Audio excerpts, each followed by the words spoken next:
Enough of that. You can't just eat these with butter, can I?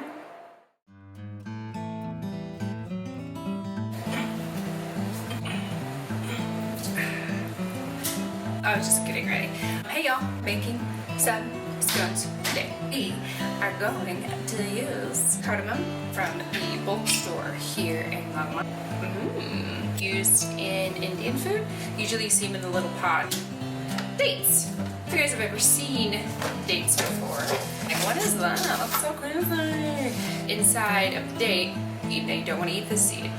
So you take it out just like that. Kind of like raisins, but gooier and softer and delicious. The recipe I found also says that I need a half cup of heavy cream, which I don't have. Go figure. What I am going to use is 2% milk, and I'm going to put a little bit of vinegar in it, just kind of like a really intense cream. I don't know the science behind it. Let's get started. Fun and delicious. In a large bowl. Hey! I can get my hands in there because I am going to be mixing some of this with my hands. First thing you need is 2 cups or 250 grams of flour. Got it. The reason why I really like the scale is because when you put a really large bowl on it, you can pull the screen away. Zero it out. We're going to grams. 250 grams of the all-purpose white flour. 257. 250. Bam. We put in the baking powder. It's really awesome. Kind of like biscuit consistency, but it's a scone because you're putting sugar and cream in it. That's right. Tablespoon. Check.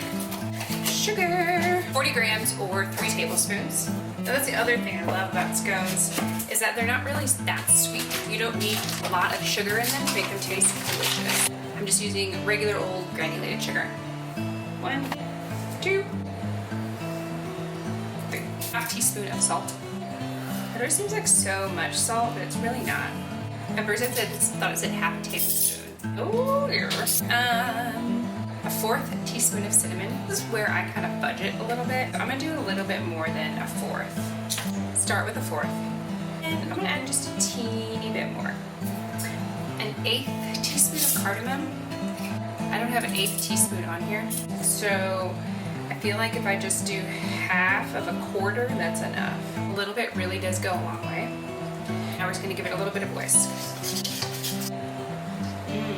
No, I think I'm gonna add a teeny bit more cardamom, just a tish. Tish is a kitchen term that you should all be familiar with. And I'm gonna work on the butter. So with the butter, you need 1 stick of frozen butter. I have tried to chop into small pieces and then freeze it. I've grated it before and it ended up into some skin situations where I grated my skin. Anyway, I found the best way for me is to get cold butter into a food processor it up, and then put it in the fridge or the freezer for about 5 minutes. Calls for 1 stick of butter, and let's weigh it. It says 115 grams of butter. This is 112. So I'm gonna cut it into smaller pieces first. Throw it in. I'm gonna do a little bit extra, just a tablespoon of this one. If you don't have a food processor, that's totally cool. You can use the box grater and grate the butter. Grate it when it's cold out of the fridge, and then put it in the freezer to get even colder. The colder the butter, the better the scones. I'm just gonna pulse it a few times. It's been pulsed several times, and it's broken down into tiny little pieces. Put it in the freezer for about 5 minutes. Just like that, but it needs to be frozen. We need 1 cup or 150 grams of dates. I'm gonna also use this food processor. You could literally take the dates and you could just cut them up into small chunks, but I like mixing them in here because there's some leftover residual butter and I think they'll taste delicious. Ooh, we're at 105. A little over 122, or 7.5 dates. And then I'm just gonna pulse them a few times just to break them down. They are now in tiny little pieces. That is what I like to call perfect. We have buttery dates. Ugh, butter. Enough of that, Jessica. Enough of that. You can't just eat these with butter. Can I? So we need a half cup of heavy cream, which I don't have. I read somewhere a long time ago that you can mix vinegar and milk and it'll make kind of like a heavy cream. So for every 1 cup of milk, you want 1 tablespoon of vinegar. So I'm doing a half cup of milk with a half tablespoon of vinegar. And we're gonna let that sit in the fridge and get cold again. A bit more than a half because I remember I have to use some cream for the top of the scones. What's a half a tablespoon in teaspoon form? 3 teaspoons. We'll do 2 teaspoons and a half. There's a half. That is interesting. I'm gonna go throw this in the fridge so it stays cold for about 5 minutes. If you don't have vinegar or milk, you could maybe use a half a cup of Greek yogurt, or you could try lemon juice in your milk as opposed to vinegar.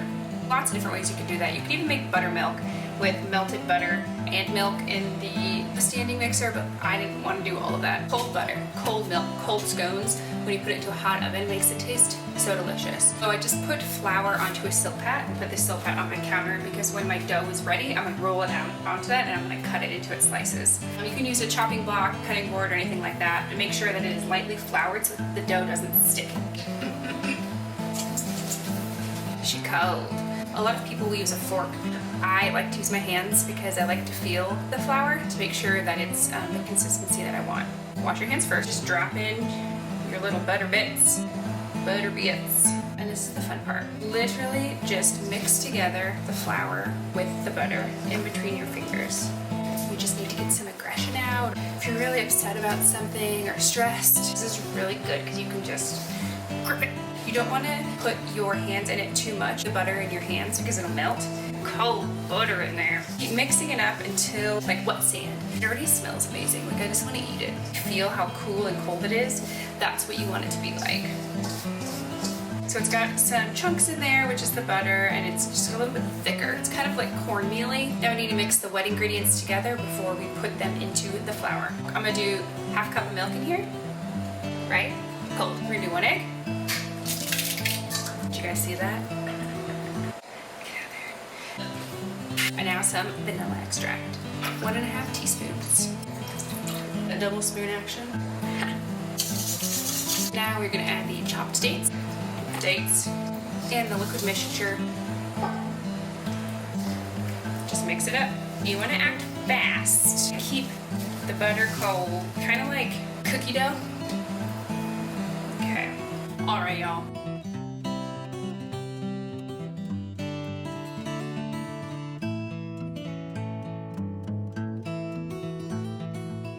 It's been about 10 minutes. You have 20 seconds left on your 10-minute timer.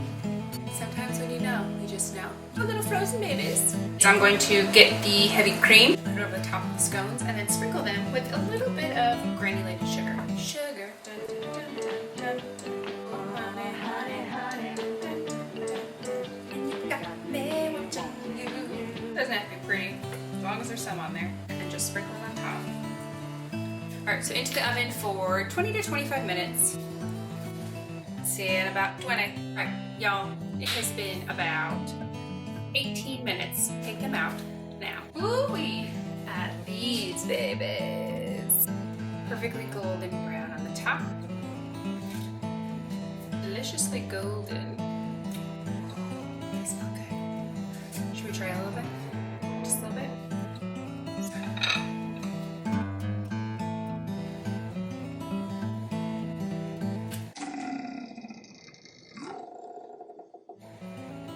Smell delicious.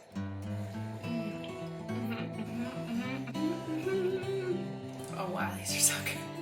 Okay, team. Using what you got. Instead of heavy cream, I used milk with a little bit of vinegar. The dates are perfect, buttery, and lovely. So good. Hope you all have fun today. Catch you next time. I'm just gonna go.